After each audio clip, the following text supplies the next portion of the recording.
হয় তোমাকে আমার পছন্দের মেয়েকে বিয়ে করতে হবে, নয়তো আমার সমস্ত সম্পত্তির উপর থেকে বেদখল হতে হবে। সিদ্ধান্ত এখন তোমার। স্বামীর কথায় বিচলিত হয়ে ওনার বিরোধিতা করে বলেন, এটা অন্যায়, তুমি ছেলেকে ব্ল্যাকমেল করছো। স্ত্রী তাহমিনার কথার প্রতি উত্তরে আফতাব রায়হান নির্লিপ্ত হয়ে জবাব দেন, ছেলে অবাধ্য হলে বাবা মাকেই তাকে বোঝাতে হয় তাহমিনা, তুমি তো সেই কাজ করবে না, তাই বাধ্য হয়ে তোমাকে একটা সিদ্ধান্ত নিতে হচ্ছে। মাঝখান থেকে তাহমিনার ছোট বোন তাসমিন বলে ওঠে, এটা কিন্তু আপনি ঠিক করছেন না দুলা ভাই, এত বড় ছেলের উপরে রীতিমতো জোর জবরদস্তি করছেন। তুমি আমাকে কিছু বোঝাতে এসো না তাসমিন, আমার ছেলের বিষয়টা আমাকেই বুঝতে দাও। এত কিছুর মধ্যেও আয়োজনের কোনো ভাবনা নেই। ও দিব্যি ল্যাপটপে মুখ গুজে পড়ে রয়েছে। আফতাব ছেলের উপরে বিরক্ত হলেন, ছেলের কাছ থেকে ল্যাপটপটা ছো মেরে কেড়ে নেন। আওয়াজ বিরক্ত হলো, ভ্রুযুগল কুচকে আফতাবের হাতে থাকা ল্যাপটপের দিকে তাকায়, ছোট করে শ্বাস ফেলে হাত বাড়িয়ে বলে, ইম্পর্টেন্ট কাজ করছিলাম বাবা, ল্যাপটপটা দাও। আমি তোমার সাথে এর চেয়েও বেশি জরুরি কথা বলছি আওয়াজ। শুনেছি আমি, এখন তোমার সিদ্ধান্ত কি সেটা বলো। তুমি কি চাইছো? আমি চাইছি তুমি আমার পছন্দের মেয়েকে বিয়ে করে নাও। Okay fine, 6 mass. হোয়াট? মানে তুমি যাকে বলবে আমি তাকে বিয়ে করতে রাজি আছি, কিন্তু আমার শর্ত একটাই, যে মেয়েটাকে আমার গলায় ঝুলাবে সে যদি আমার সাথে 6 মাস সংসার করতে পারে তবে আমি বিয়েটাকে এগিয়ে নিয়ে যাব, নয়তো কি? তীক্ষ্ণ দৃষ্টিতে তাকিয়ে জিজ্ঞাসা করলো আফতাব। আওয়াজ ল্যাপটপটা হাতে নিয়ে রুমের দিকে যেতে যেতে উত্তর দেয়, নয়তো এখানেই ইতি। তুমি পাগল হয়ে গেছো আওয়াজ। আমি পাগল হয়ে যাইনি, তুমি পাগলামি করছো। এখন তুমি ভাবো কি করবে। যদি আমার শর্ত মেনে নিয়ে বিয়ে দিতে রাজি হও তো বলো, নয়তো এই টপিক এখানেই শেষ। আফতাব চিন্তায় পড়ে যায়। আওয়াজের কথা শুনে তাসমিন বাঁকা হেসে বলে ওঠেন, এবার কি করবেন দুলা ভাই? আপনি যদি চলেন ডালে ডালে, তাহলে আওয়াজ চলে পাতায় পাতায়। চলো আপা। আফতাব মাথায় হাত দিয়ে সোফায় বসে পড়লেন। না, মাথা কাজ করছে না। উঠে ঘরে চলে গেলেন। আওয়াজ যে এমন একটা শর্ত দেবে এটা উনি কল্পনাও করতে পারেননি। এখন এর সমাধান কি ভাবতেই কাউকে কল দেন। কল রিসিভ করতে ওপাশ থেকে কেউ সালাম দিল। আফতাব সালামের উত্তর দিয়ে চিন্তিত গলায় বলে, আওয়াজ একটা শর্ত দিয়েছে। কি শর্ত? 6 মাসের জন্য বিয়ে করতে চায়, তারপর সংসার টিকলে করবে নয়তো না। ওপাশ থেকে হাসির শব্দ ভেসে এলো। হাসতে হাসতেই জবাব দেয়, 6 মাস? সে তো অনেক দিন। আপনি রাজি হয়ে যান। আফতাবের চিন্তার নিরসন হলো না, বরং আরো বেশি উদ্বিগ্ন হয়ে বলে ওঠে, তুমি বুঝতে পারছো না, আমার ছেলেকে আমি চিনি। ওর মনের মধ্যে কিছু তো চলছে, কিন্তু আপনার ছেলে আমাকে চেনে না। এত চিন্তা করবেন না, আমাকে আমারটা বুঝে নিতে দিন। তুমি শিওর? দেখো, আমি তোমাকে অনিশ্চিত জীবনে ফেলতে চাই না। শুধু শুধু কেন? আমি স্বেচ্ছায় নির্বাসনে যাচ্ছি, এখানে আপনার তো কোনো দোষ নেই, তাই নিজেকে দোষারোপ করা বন্ধ করুন। আফতাব বড় করে শ্বাস ছেড়ে মুখে হাসির রেখা ফুটিয়ে বলেন, যা কিছু হয়ে যাক, আমি তোমার পাশে আছি। থ্যাংক ইউ, জলদি দেখা হচ্ছে। হ্যাঁ রাখি। উনি কল কেটে কিছুক্ষণ ঝিম মেরে বসে থাকেন। আওয়াজ অত্যন্ত চালাক আর বদমেজাজি ছেলে। একমাত্র সন্তান হওয়ায় ওনারা কখনো আওয়াজকে শাসন করেননি। তারপরও তাসমিনের লাই পেয়ে পেয়ে ছোটবেলা থেকেই বিগড়ে গেছে। তাহমিনার অসুস্থ স্বামীকে আওয়াজের ব্রেন ওয়াশ করার সুযোগ করে দিয়েছে, নয়তো ওনার পরিবার এমন ছিল না।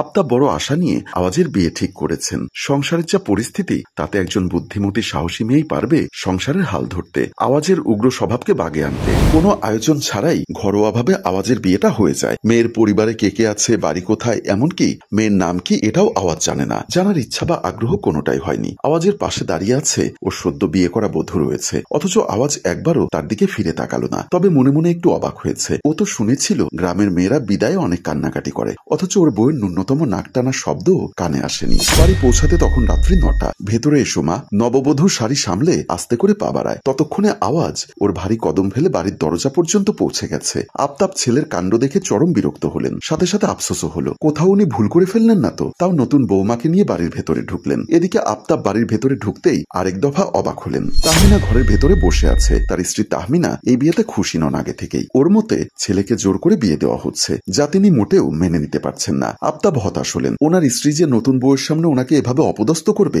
এটা ভাবতে পারিনি। তুমি কিছু মনে করো না মা, তোমার শাশুড়ি একটু অসুস্থ তো, তাই হয়তো ঘুমিয়ে পড়েছে। ঠিক আছে, শাশুড়ি মায়ের সাথে না হয় কালকেই দেখা করে নেওয়া যাবে। আপাতত জামাইয়ের সাথে দেখা করে আসি। আচ্ছা একটু দাঁড়াও, আমার বাড়ির বউকে তার যথাযোগ্য সম্মান দিয়ে স্বাগতম জানানো হবে। তোমার শাশুড়ি নেই তাতে কি, আমি তো আছি। মিনু, কাদের কোথায়? বাড়িতে নতুন বউ এসেছে আর সবকটা অন্তর্ধান হয়েছে। আফতাব হাঁক ছেড়ে কাজের লোকদের ডাকেন। তৎক্ষণাৎ মিনু কাদের মিষ্টির বাটি হাতে দৌড়ে আসে। আফতাবের দিকে বাটিটা এগিয়ে দিয়ে হাসি হাসি মুখ করে বলে, মাফ করবেন বড় সাহেব, আমরা তো আপনার ডাকের অপেক্ষায় ছিলাম। আফতাব মিষ্টি মুখ করিয়ে নতুন বউকে ঘরে তোলেন। মিনুকে উদ্দেশ্য করে বলেন, নতুন বউকে আওয়াজের রুমে পৌঁছে দিয়ায়। জি বড় সাহেব। ভাবি সাহেবা আসুন। যাও মা, কোনো সমস্যা হলে মিনুকে বলো। বড় সাহেব, বড় ম্যাডাম তো নতুন বউয়ের আসার খবর শুনেই ঘরে খিল দিয়েছে। আফতাব হতাশার শ্বাস ফেলে বলেন, সে কি? আমি জানি না। আচ্ছা তুই যা এখন। জি আচ্ছা সাহেব। মিনু নববধূকে রুমে রেখেই তাড়াহুড়ো করে চলে আসে, যেন বাঘের গুহায় ঢুকেছিল। বের হতেই ধরে প্রাণ ফিরে পেল। মিনু যেতেই পিহু ঘোমটা খুলে পুরো রুমটা দেখে নেয়। সাদা রঙের দেওয়াল জুড়ে আধুনিকতার ছোঁয়া, কিছু নামি দামি পেইন্টিং রয়েছে। কিছু একটা ভেবে বাঁকা হাসলো পিহু, তারপর কাউকে মেসেজ করলো।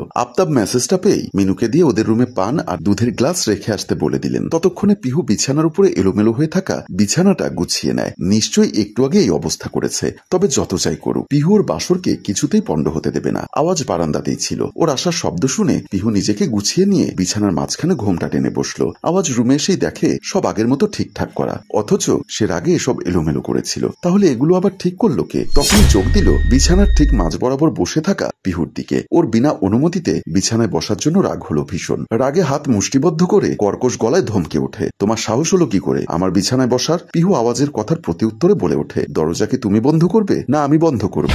নতুন বউয়ের মুখে এমন কথা কোন স্বামী আশা করে? আওয়াজ নিজেও থম মেরে যায়। পিহু দ্রুত বিছানা থেকে নেমে এসে দরজার দিকে এগিয়ে যেতেই আওয়াজ থতমত গলায় প্রশ্ন করে, দরজা বন্ধ করছো কেন? পিহু দরজা আটকে দিল। তারপর আবার ঘরে ঢুকেই লাজুক গলায় হেলে দুলে বলে, লোকে শুনে ফেলবে না? এমনিতেই চিন্তায় আছি, কাল সকালে ভেজা চুলে সবাইকে মুখ দেখাবো কি করে? লজ্জায় তো এমনি মাটির নিচে ঢুকে যেতে ইচ্ছা করছে। পিহুর লাগাম ছাড়া কথায় আওয়াজের মুখ হা হয়ে গেল। জীবনে এরকম চূড়ান্ত অসভ্য মেয়ে আওয়াজ দ্বিতীয়টি দেখেনি। আওয়াজের ভাবনার মাঝে পিহু এগিয়ে এলো। ওর সামনেই দাঁড়িয়ে ছটফটিয়ে বলে, দেখি দেখি আগে সালামটা শেষ করে নেই, সোজা হয়ে দাঁড়াও। পিহু ঝুঁকতেই আওয়াজ দূরে সরে গেল। পিহুর এটা মোটেও পছন্দ হলো না। ঘুমটার মধ্যে থেকে রাগে ফোঁসফোঁস করতে লাগলো। আওয়াজ বিছানার সাথেই দাঁড়িয়েছিল। পিহু শক্ত হাতে খপ করে আওয়াজের দুপা চেপে ধরে সালাম করে। আর আওয়াজ কিছু বুঝে ওঠার আগেই পা ধরে টান মারতেই আওয়াজ ধপাস করে বিছানার উপরে পড়ে গিয়ে চিৎকার করে ওঠে। আর পিহু ওর বুকের উপরে উঠে বসে, ডান হাতে মুখ চেপে ধরে কিছুটা ঝুঁকে ফিসফিস করে বলে, হোয়াট ইজ দিস পরাণের স্বামী? এত চিৎকার চেঁচামেচি করলে লোকে কি ভাববে? আওয়াজ এক ঝটকায় পিহুর হাতটা সরিয়ে দিয়ে রাগে হিসিস করতে করতে বলে, ইউ ইডিয়ট, আমাকে ফেলে দিলে কেন? ভালো মানুষের বাচ্চার মতো সালাম করতে দিলে তো কিছু করতাম না। সরো সরো বলছি। আওয়াজ উঠতে চাইতেই পিহু ওর গলার কাছে একটা চাকু ধরে, হুমকি দিয়ে বলে, চুপচাপ শুয়ে থাকো, আমাকে আমার কাজ করতে দাও। কাজের সময় বিরক্ত করা আমার একদম পছন্দ না। আওয়াজ চোখ বড় বড় করে ওর বিয়ে করা বউয়ের কৃত্তিকালাপ দেখছে।